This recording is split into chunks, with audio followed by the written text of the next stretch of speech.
Hey guys, how you guys feeling? I know it's kind of early, but I'm just gonna get started. I turned 16 last July, and I got my permit in August shortly after, and now I'm in driver's ed so that I can get my license pretty soon. And what I've learned so far, probably most importantly, is that in order to make a car go, you have to put gas in it. And in order to get gas, you have to pay money. So with that being said, you wouldn't just jump into your car and drive around with no destination and no idea how to get to where you're going, just driving aimlessly. Why? Because you waste time, gas, and therefore money. But take a step back and think for a second. If we aren't willing to waste our money and the gas in our cars to drive around with no idea where we're going and no idea how to get from point A to point B, why are we willing to live our lives aimlessly, with no idea where we want to go or how we're going to get there? This is actually kind of an unnatural way to live if you think about it. We all have fantasies when we're younger of what we want to be when we grow up. Go ahead and shout out what you wanted to be when you grew up when you were 4.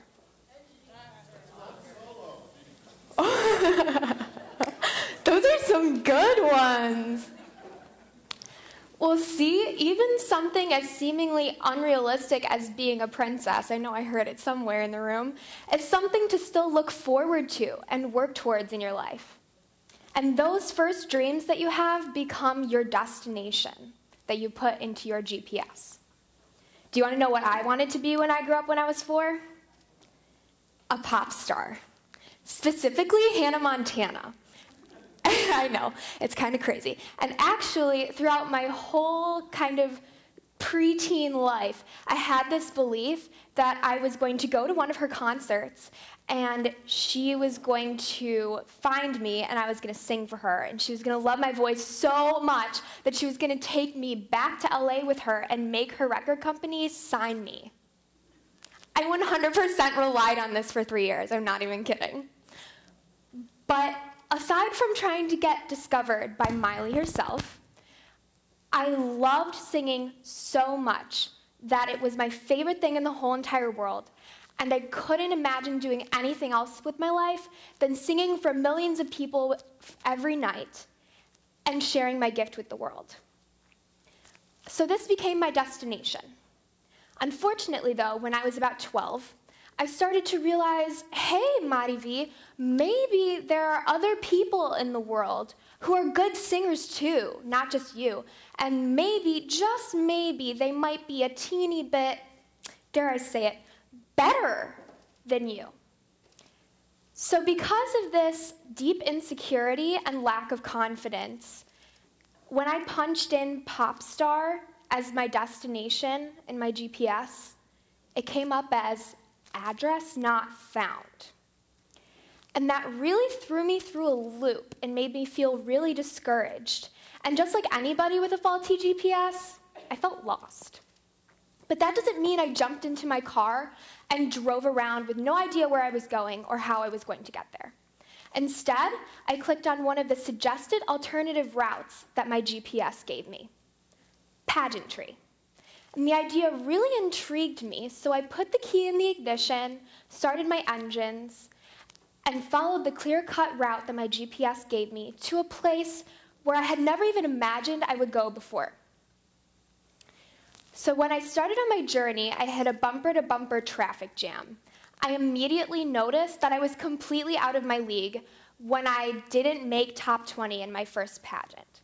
And I wondered what was wrong with me. But even so, I decided to flip on the radio, chill out and listen to some music, and just relax for a while I waited for traffic to pick up. The next year, I went from sitting still on the highway to a slow crawl when I was named in the top 20 of my second pageant. And that was progress, right? It was better than not getting anything. But I was still really frustrated that I didn't win the whole thing, and I wanted to know what I could have done better and what I had done wrong. So I kept my foot on the gas pedal to make sure that I kept moving forward, no matter how slow. The year after that, I went from going 5 miles per hour to 40 miles per hour. And that new level of success really lit a fire in me that sparked my confidence. And at that moment, the fog cleared, the sky was blue, there was not a cloud in sight, and the sun was so bright that I had the ability to check and double check my mirrors and blind spot, move into the left lane, and step on the gas until I finally reached my destination a year later. I won my first state title. And from then on, I knew that if I only persevered and really believed in myself, I not only could win a pageant, I could do anything that I set my mind to. But put that idea on the back burner for a second. I'll give you a little science lesson. You know that if you've ever taken biology, that 60% of the human body is comprised of water. And Dr. Masaru Emoto decided to take this knowledge and use it to put his own theories on the power of positive thinking and encouragement to the test with his rice experiment. He took 3 jars, filled them with rice and water, and placed them next to each other, and every day for 30 days, he said something different to each of them. To the first one, he said, "Thank you." To the second one, he said, "You fool." And the third one, he completely ignored. He said not a word to it. And he did this every day for 30 days. And at the end of those 30 days, his findings were these. The first jar that he had thanked was completely white and healthy, just as it had been when he first put it in. The second jar that he had scolded was green and moldy and obviously unhealthy. And the third jar that he had completely ignored was black. Now, this initial discouragement that challenges your confidence in your ability to achieve your dreams comes from an insecurity. Maybe you're like me and you notice other people around you that threaten you because you think they're better than you. Or maybe you've gone through something terrible in your life that makes it hard for you to think optimistically. Or maybe it's as simple as the people around you tearing you down and ignoring your talents, just like Dr. Emoto tore down and ignored those 2 jars of rice. Either way, though, your spirit and drive turn from healthy and thriving to distressed and sour. And when your confidence withers because of it, so do your dreams, forming that perpetual what if in the back of your mind. But I'm not here to discourage you guys. I'm here to spread a worthy idea to you of how you can turn around that inner monologue and follow your GPS's route to your ideal destination.